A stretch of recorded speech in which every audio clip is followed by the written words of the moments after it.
Neste vídeo da série Viagem ao Passado, nós vamos ver este quadro feito em 1865 por um pintor alemão chamado Emil Bauer. Este pintor ele representou a Rua Direita no tempo em que o transporte coletivo ainda era feito por gôndolas e diligências. E antes de ir direto ao assunto, eu peço que se inscrevam aí no canal e liguem o sininho para receber as notificações. Esta pintura mostra um rio chique, de certa forma bem organizado, até os vendedores ambulantes ali estão, de certa forma, bem colocados. É uma pintura muito bonita, né? Que mostra um rio elegante e chique naquela época, né? Será que o rio era sempre assim? A gente não sabe com certeza, pois alguns pintores apresentam uma visão mais sombria, como tem um vídeo aqui nesse canal do Hildebrand, um outro pintor alemão, que já mostrava uma face um pouquinho mais sombria, uns 20 anos antes desta pintura aí. E você veja que essa pintura aí é muito certinha, né? Não tem nenhum daqueles cachorrinhos de rua brincando, como o Debré e o Hildebrand colocava, né? Entretanto, o Emil Bauer era um pintor e desenhista extremamente talentoso, e o seu legado é extremamente importante para quem se interessa pelo passado do Rio, pelos costumes e pela arquitetura e pela evolução urbana da cidade, isto é, em minha opinião. Neste canal eu tenho um outro vídeo, na verdade uma série de 3 vídeos sobre um panorama do Rio de Janeiro feito pelo Emil Bausch em 1873. Na verdade é um panorama simulando uma vista aérea do Rio de Janeiro. Este artista ele era muito bem conceituado, inclusive ele frequentou a corte de Dom Pedro II e foi condecorado.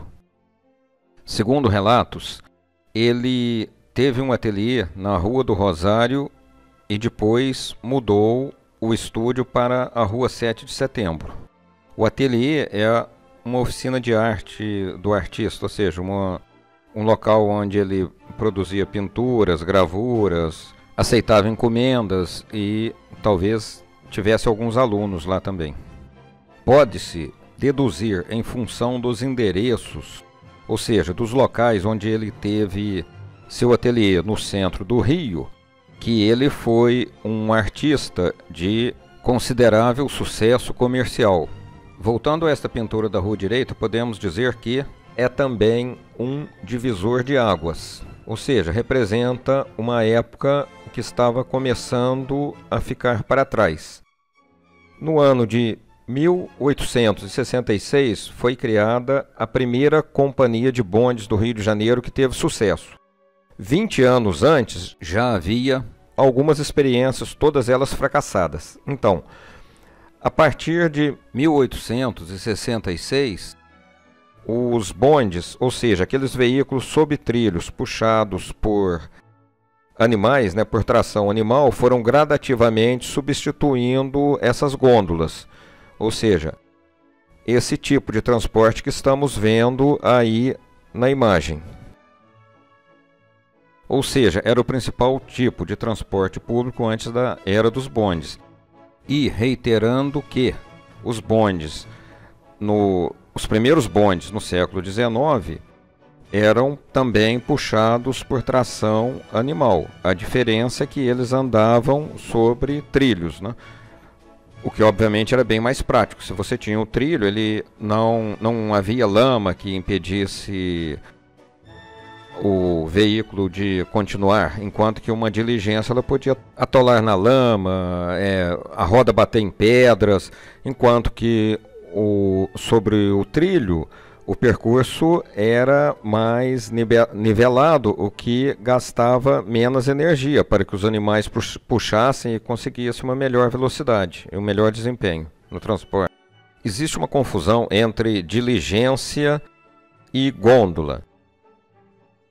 A diligência veio antes das gôndolas e é tipo aquele meio de transporte que qualquer pessoa que já assistiu aqueles filmes de faroeste já viu. A porta é dos lados, se abre dos lados e tem dois bancos, um com as pessoas sentadas umas de frente para a outra ali, são umas 3 pessoas de cada lado, deve dar umas 6 pessoas dentro, o cocheiro vai em cima, com a bagagem em cima.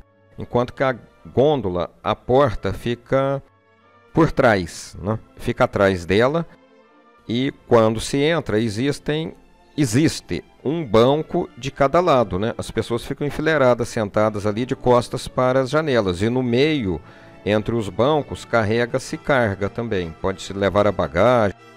Dizem que nas linhas mais populares levava-se porco, galinha e tudo que se pensava ali dentro.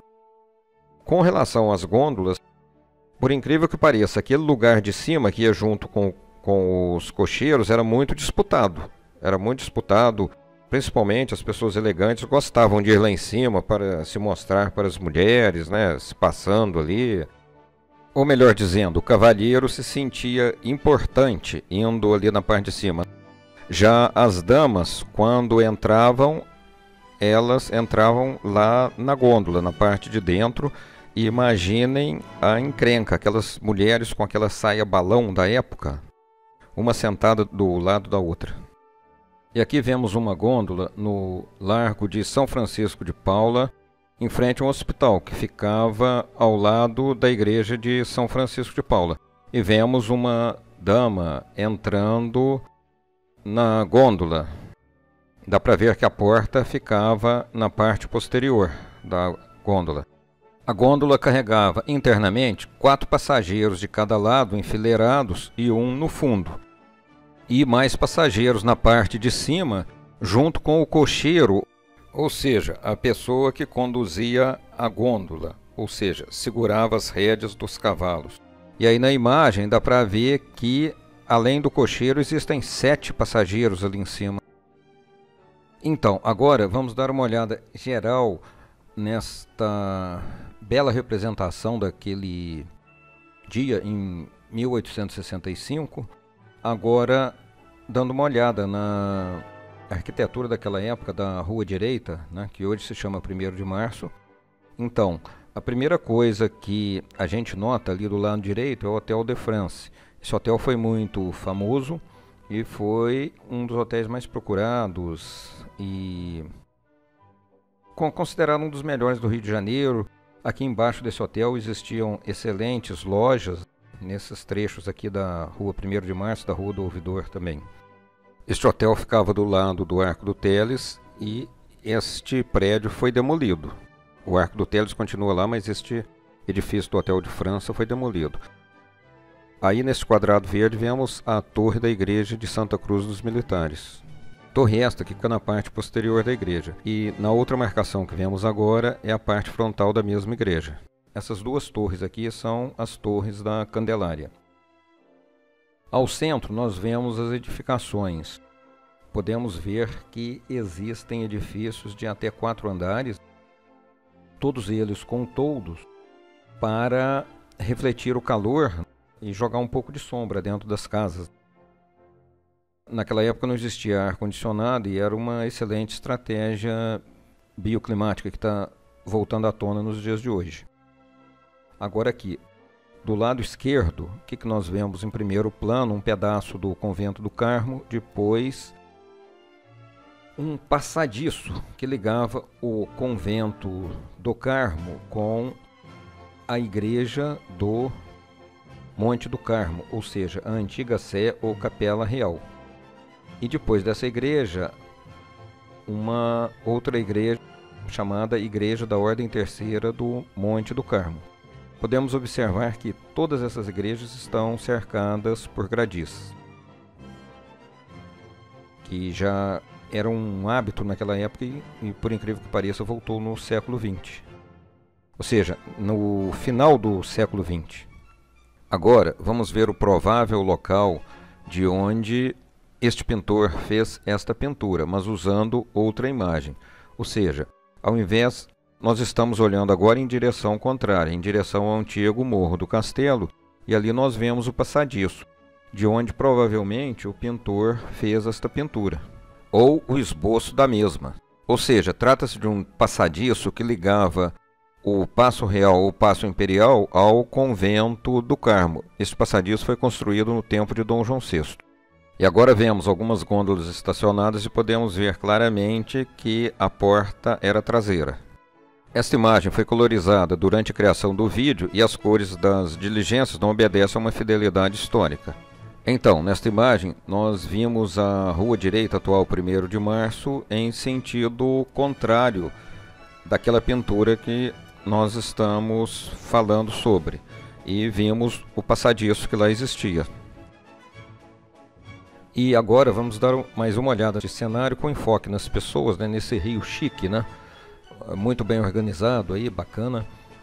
Vemos muitas damas e cavalheiros ali de cartola, as senhoras com aquelas saias, parece que meio balão, né?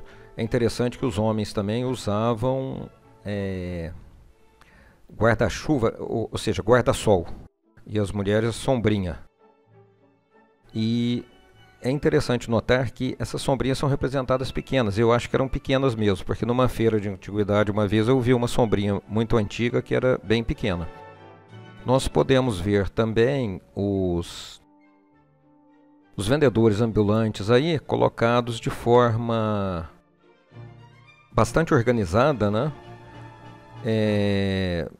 Sem um certo desleixo que é mostrado às vezes, ou bagunça colocado nos quadros do Hildebrand ou de outros pintores mais realistas, né?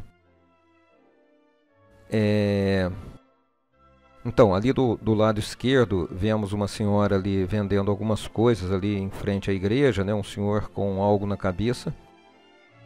E agora aqui do lado direito, um senhor com uma bandeja, ali o que parece ser um casal, um senhor carregando alguma coisa, uma senhora com uma bandeja na cabeça e aquela senhora com um filho, né, nas costas, que parece que era uma coisa muito usada naquela época.